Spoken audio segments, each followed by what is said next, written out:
aos olhos do Pai. Você é uma obra-prima que Ele planejou. Com suas próprias mãos pintou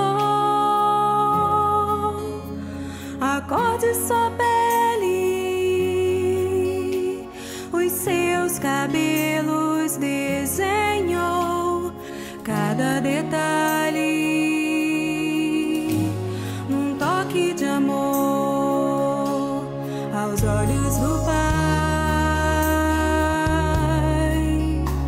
Você é uma obra-prima que Ele planejou.